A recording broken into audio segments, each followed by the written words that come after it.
Assalomu alaykum qadrli tomoshabinlar. Bugun sizlarning har biringizni, ayniqsa nafaqaxo'rlarni va yaqin orada nafaqaga chiqishni rejalashtirayotganlarni juda muhim va dolzarb mavzu kutmoqda. O'ylaymanki, siz ham nafaqangizning kelajagi, uning qanchalik barqaror bo'lishi va hayot sharoitlaringizni ta'minlashga yetishi haqida qayg'urasiz.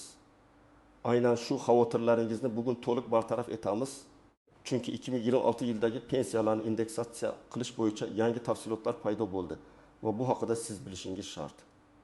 Bu shunchaki ma'lumot emas, balki sizning moliyaviy barqarorligingizga to'g'ridan-to'g'ri ta'sir qiladigan o'zgarishlar to'plami. Shu sababli videoni oxirigacha diqqat bilan tomosha qiling. Har bir so'zimga e'tibor bering.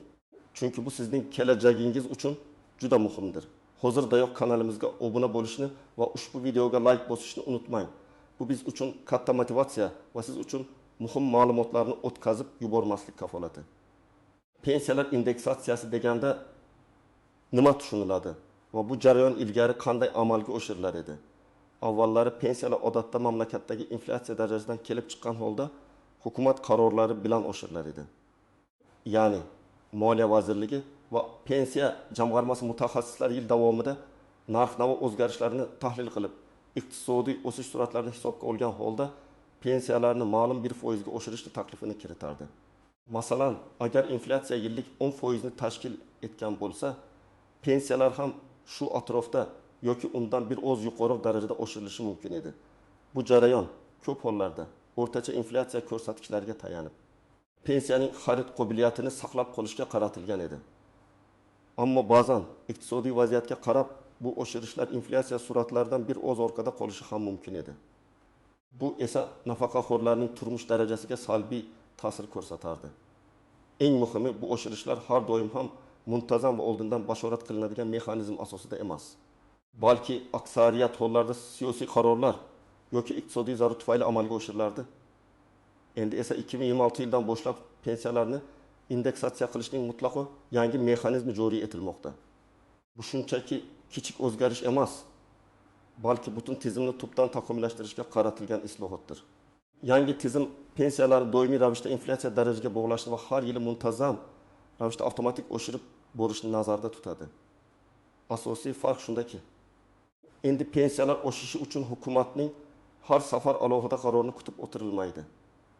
Aksincha, maxsus qonunchilik bilan belgilangan qat'iy formula asosida har yil yanvar oyidan boshlab pensiyalar avtomatik ravishda qayta hisoblanadi va oshiriladi.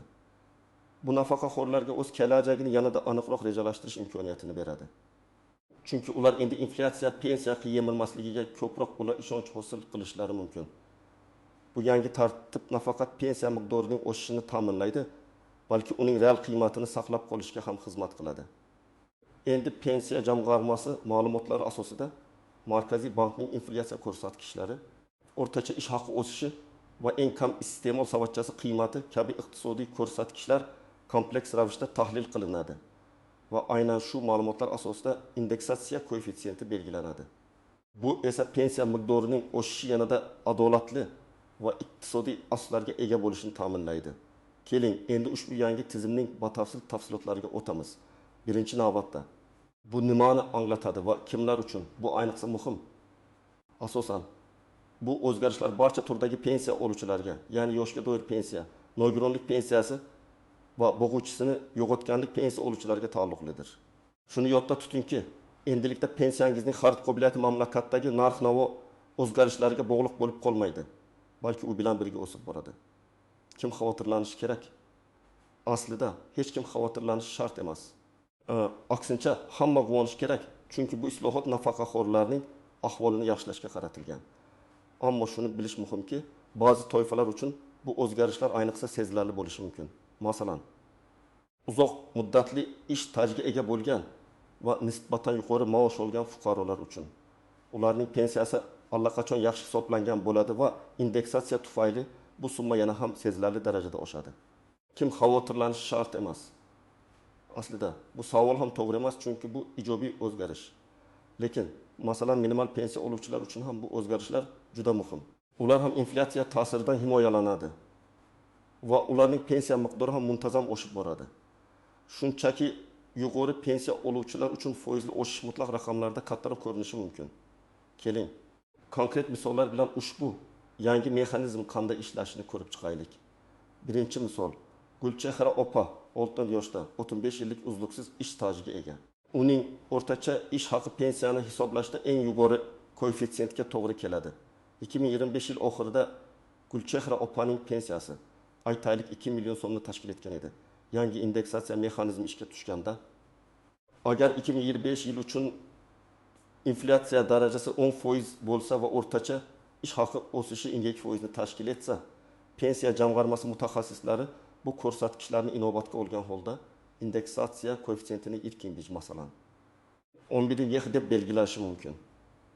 Natijada 2026 yil yanvardan boshlab Gulchehra opaning pensiyasi 2 million so'mdan 2 million 200 ming so'mga oshadi.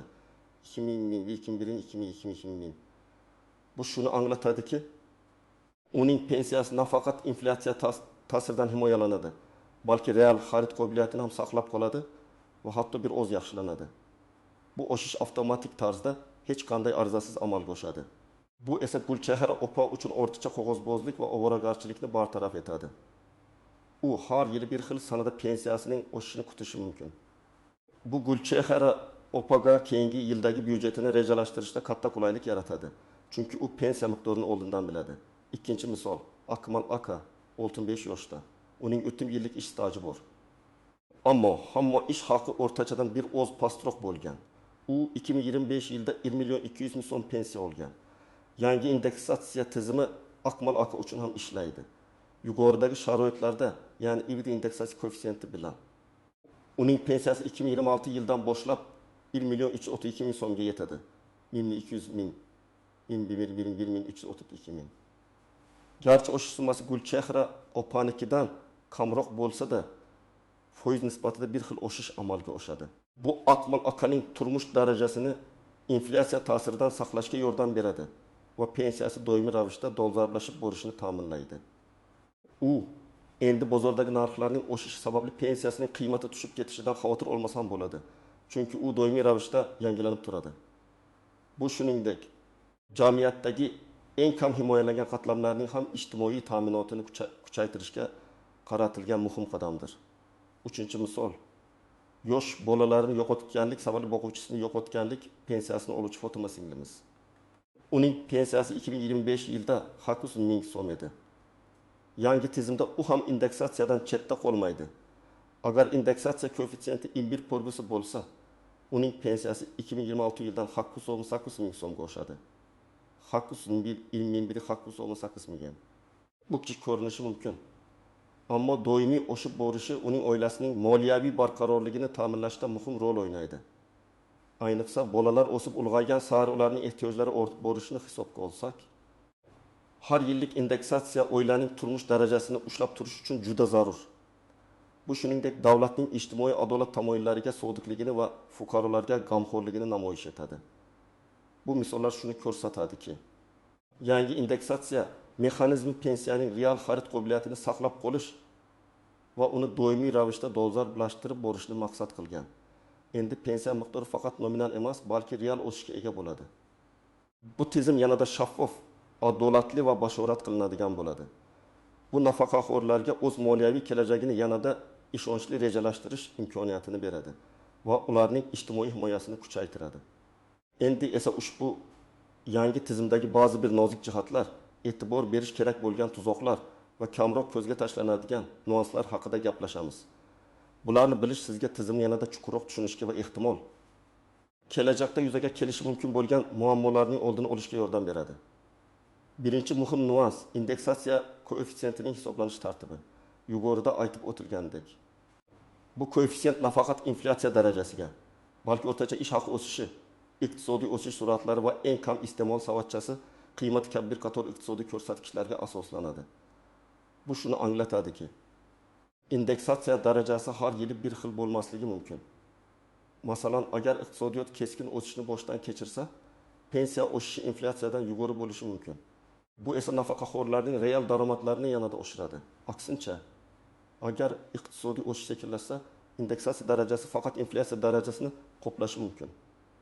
Bu shuni anglatadiki, Pensiya jamg'armasi va Moliya vazirligi har yili iqtisodiy vaziyatni jiddiy tahlil qilib, eng optimal indeksatsiya koeffitsiyentini belgilashga harakat qiladi. Bu esa tizimning moslashuvchanligini ta'minlaydi, ammo shu bilan birga oshirish miqdorini har yili oldindan aniq prognoz qilishni biroz qiyinlashtiradi. Biroq asosiy prinsip pensiyaning xarid qobiliyatini saqlash doimiy bo'lib qoladi. Ikkinchi nozik jihat pensiya turlari o'rtasidagi farqlar. Garchi indeksatsiya barcha turdagi pensiyalarga tatbiq etilsa-da, ba'zi bir maxsus pensiya turlari, masalan, xizmat yillari uchun beriladigan pensiyalar yoki maxsus xizmatlar uchun tayinlangan pensiyalar uchun alohida tartiblar belgilanishi mumkin. Ya'ni ularning indeksatsiyasi umumiy pensiyalarnikidan biroz farq qilishi mumkin. Masalan, harbiy xizmatchilar yoki huquq tartibot organlari xodimlari uchun beriladigan pensiyalar ularning lavozim maoshlari yoki xizmat sharoitlariga bog'liq holda o'zgarishi mumkin. Bunday hollarda indeksatsiya umumiy mexanizmga qo'shimcha ravishda ularning o'ziga xos qonunchilik hujjatlarida ko'rsatilgan tartibda amalga oshiriladi. Shu sababli agar siz shunday maxsus pensiya turiga ega bo'lsangiz, tegishli idoraning, masalan, Mudofaa vazirligi, Ichki ishlar vazirligi pensiya bo'limlaridan aniq ma'lumot olishingiz muhim. Bu pensiya jamg'armasining umumiy tartiblaridan farqli ravishda qo'shimcha qoidalarga ega bo'lishi mumkin. Uchinchi tuzoq nogironlik pensiyalarini qayta ko'rib chiqish. Nogironlik pensiyalari oluvchilar uchun indeksatsiya har yili avtomatik tarzda amalga oshiriladi. Biroq shuni yodda tutish kerakki, nogironlik pensiyasining davomiyligi va miqdori tibbiy ko'riklar natijalariga bog'liq bo'lishi mumkin. Agar tibbiy xulosa asosida nogironlik guruhi o'zgarsa yoki nogironlik holati bekor qilinsa, pensiya miqdori ham qayta ko'rib chiqilishi yoki butunlay to'xtatilishi mumkin. Indeksatsiya bu jarayonga ta'sir qilmaydi. U faqat mavjud pensiya miqdorini oshiradi. Demak, nogironlik pensiyasi oluvchilar uchun indeksatsiya qulaylik yaratadi. Lekin ular doimiy ravishda tibbiy ko'riklardan o'tishlari va tegishli hujjatlarni yangilab turishlari zarur. Pensiyaning uzluksiz va to'g'ri hisoblanishini ta'minlaydi. 4-chi muhim holat pensiyani hisoblashda ish stajini tasdiqlovchi hujjatlar. Yangi indeksatsiya tizimi pensiyani hisoblashning boshlang'ich nuqtasiga ta'sir qilmaydi. Ya'ni pensiya tayinlashda ish staji va ish haqi bo'yicha taqdim etilgan hujjatlarning to'g'riligi va to'liqligi juda muhimligicha qoladi. Agar pensiya tayinlashda qandaydir xatolar yoki kamchiliklar bo'lsa, bu boshlang'ich pensiya miqdoriga ta'sir qiladi va indeksatsiya qilingan miqdor ham xato bo'lib qoladi.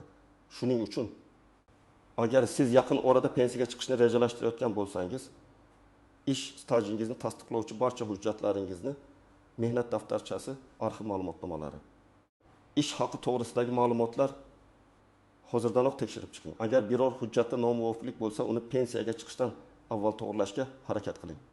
Bu kelajakda pensiyangizni maksimal darajada olishingizni kafolatlaydi. Pensiya tayinlangandan so'ng xatolarni tuzatish ko'pincha murakkabroq va ko'proq vaqt talab qilishi mumkin.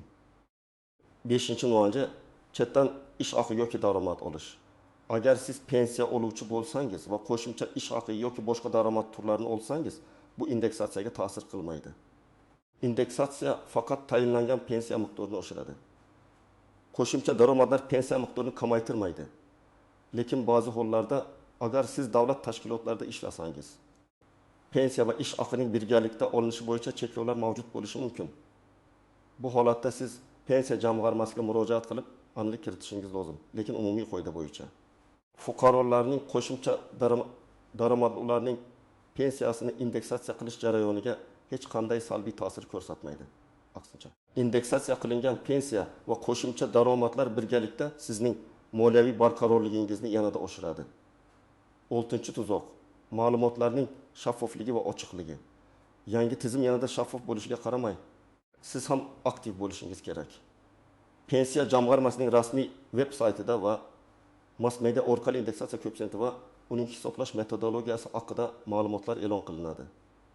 Bu ma'lumotlarni muntazam kuzatib borishingiz o'zingizning huquqlaringizni bilish va pensiya oshishi jarayonini tushunish uchun juda muhimdir. Agar sizga biror narsa tushunarsiz bo'lib tuyulsa yoki pensiyangizning oshishi bo'yicha savollaringiz bo'lsa, darhol pensiya jamg'armasining mahalliy bo'limlariga murojaat qilishdan tortinmang. Ular sizga to'liq tushuntirish berishga majburdirlar. fuqarolarning savollariga ochiq va shaffof javob berish yangi tizimning ajralmas qismidir. 7. nozik shart elektron pensiya tizimi. Hozirda pensiya jamg'armasi xizmatlarining ko'pchiligi elektron shaklga o'tkazilmoqda. Yangi indeksatsiya mexanizmi ham to'liq raqamlashtiriladi. Bu shuni anglatadiki, siz o'zingizning shaxsiy kabinetingiz orqali pensiya miqdoringizdagi o'zgarishlarni kuzatib borishingiz, indeksatsiya qilingan summalar haqida ma'lumot olishingiz mumkin bo'ladi. Elektron tizimdan foydalanishni o'rganish sizga vaqtingizni tejash va pensiya jamg'armasi bo'limlariga borib o'tirishga hojat qoldirmaslik imkonini beradi. Shaxsiy kompyuter yoki smartfon orqali bu ma'lumotlarga erishish juda oson bo'ladi. Bu ham fuqarolar uchun qulaylik yaratishga qaratilgan muhim qadamdir. Agar siz elektron tizimdan foydalanishda qiynalsangiz, yaqinlaringizdan yordam so'rashingiz yoki pensiya jamg'armasining xodimlari bilan bog'lanib maslahat olishingiz mumkin.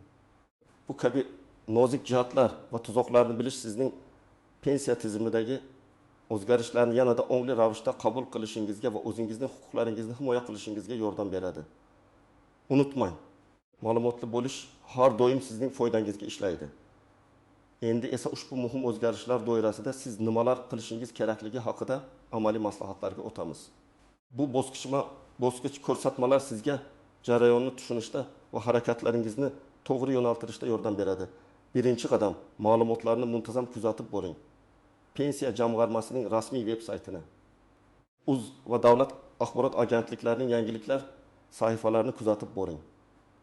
Ayniqsa har yili dekabr oyi oxiri va yanvar oyi boshida pensiyalarni indeksatsiya qilish to'g'risidagi yangiliklarga e'tibor qarating. Chunki aynan shu davrda kelgusi yil uchun indeksatsiya koeffitsiyenti va uning hisoblash metodologiyasi rasman e'lon qilinadi. Bu sizga pensiyangiz qancha miqdorga o'sishini oldindan bilish imkonini beradi. Siz shuningdek televideniya va radio orqali ham bu ma'lumotlarni olishingiz mumkin. Ikkinchi qadam, pensiya hujjatlaringizni tartibga soling.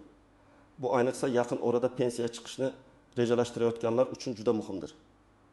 Mehnat daftarchangizning barcha yozuvlari to'g'ri ekanligiga ishonch hosil qiling. Agar qandaydir nomuvofiqliklar, xatolar yoki ma'lumotlar yetishmovchilik bo'lsa, ularni hozirdan to'g'rilashga harakat qiling. Masalan, agar ish tajringizdagi biror davr mehnat daftarchangizda aks etmagan bo'lsa, o'sha davrdagi ish joyingizning arxiviga murojaat qilib, tegishli ma'lumotnomalarni oling. Agar korxona tugatilgan bo'lsa, arxiv fondlarini boshqarish bo'limlariga murojaat qiling. Ish haqi to'g'risidagi ma'lumotnomalar ham pensiyaning to'g'ri hisoblanishi uchun juda muhimdir. Barcha hujjatlarning asl nusxalari yoki tasdiqlangan nusxalari mavjudligiga ishonch hosil qiling. 3-qadam.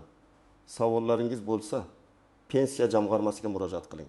Agar sizda pensiya indeksatsiyasi, uning hisoblash tartibi yoki pensiyangiz miqdori bo'yicha biron bir savol tug'ilsa, pensiya jamg'armasining hududiy bo'limlariga shaxsan tashrif buyuring yoki ularning ishonch telefonlariga murojaat qiling. Elektron hukumat portali Gol.uz orqali ham savollar berishingiz yoki murojaatlar yuborishingiz mumkin. Mutaxassislar sizga barcha savollaringizga atroflicha javob berishlari va kerakli maslahatlarni berishlari shart. Barcha ma'lumotlarni aniqlashtirishga urinmang. Aksincha, savollaringizni to'g'ridan-to'g'ri vakolatli organga bering. 4-qadam. Elektron hukumat xizmatlaridan foydalanishni o'rganing. Kelajakda pensiya masalalariga oid ko'plab xizmatlar, jumladan pensiya miqdori, ish staji to'g'risidagi ma'lumotlar va indeksatsiya natijalarini kuzatish elektron shaklda amalga oshiriladi. Shaxsiy elektron imzo olish MyBank.gov. Uz portalida ro'yxatdan o'tish va u orqali pensiya jamg'armasi xizmatlaridan foydalanishni o'rganish sizga katta qulaylik yaratadi. Bu sizga uyda o'tirgan holda navbatlarsiz va ortiqcha qog'ozbozliklarsiz kerakli ma'lumotlarni olish imkonini beradi. Agar siz uchun bu qiyin bo'lsa, yosh yaqinlaringizdan yordam so'rang yoki tuman davlat xizmatlari markazlariga murojaat qiling. Ular sizga bu borada ko'maklashadi. 5-qadam. Pensiyangizning bank kartangizga tushishini nazorat qiling. Har oy pensiyangiz belgilangan sanada bank kartangizga tushganiga ishonch hosil qiling. Agar pensiya miqdorida kutilmagan o'zgarishlar yoki kechikishlar bo'lsa, darhol pensiya jamg'armasiga murojaat qiling. Yangi indeksatsiya mexanizmi avtomatik tarzda ishlaydi, lekin texnik xatolar har doim ham yuz berishi mumkin. Shuning uchun o'zingizning huquqlaringizni himoya qilish uchun hushyor bo'ling. 6-qadam. Eng kam iste'mol savatchasi va yashash minimalligi ko'rsatkichlariga e'tibor bering. Pensiya indeksatsiyasi mexanizmida bu ko'rsatkichlar muhim rol o'ynaydi. Ularning o'sishi pensiyangizning kelajakdagi o'sishiga bilvosita ta'sir qilishi mumkin. Bu ko'rsatkichlar ham rasmiy manbalarda muntazam e'lon qilinadi. Ularni kuzatib borish sizga umumiy iqtisodiy vaziyatni va pensiyalar o'sish tendensiyalarini tushunishga yordam beradi. Xulosa qilib aytganda, 2026 yildan boshlab joriy etiladigan pensiyalarni indeksatsiya qilishning yangi tizimi bu nafaqaxo'rlarning ijtimoiy himoyasini kuchaytirishga, ularning pensiyalarining real qiymatini saqlab qolishga va hayot sifatini yaxshilashga qaratilgan juda muhim va ijobiy qadamdir. Bu yangilik shunchaki oshirish emas, balki kelajakdagi moliyaviy barqarorligingiz uchun mustahkam asosdir. Endi pensiya miqdori inflyatsiya ta'siridan doimiy himoyalangan bo'ladi va har yili avtomatik tarzda qayta hisoblanib boradi. Bu sizning har biringiz uchun hayotni rejalashtirishda yanada katta ishonch bag'ishlaydi. Bu jarayonning har bir bosqichini diqqat bilan kuzatib boring. Savollaringiz bo'lsa, mutaxassislarga murojaat qilishdan tortinmang. O'zingizning huquqlaringizni biling va ulardan foydalanishni o'rganing. Aziz tomoshabinlar, umid qilamanki, bugungi videomiz siz uchun juda foydali bo'ldi. Sizning fikringiz biz uchun juda muhim. Ushbu o'zgarishlar haqida qanday fikrdasiz? Pensiya indeksatsiyasi bo'yicha qanday takliflaringiz bor? Kommentariyada o'z fikrlaringizni yozib qoldiring. Bu videoga like bosing va do'stlaringiz bilan baham ko'ring. Chunki bu ma'lumot har bir nafaqaxo'r va yaqin orada nafaqaga chiqadigan inson uchun juda zarurdir. Kanalimizga obuna bo'lishni unutmang.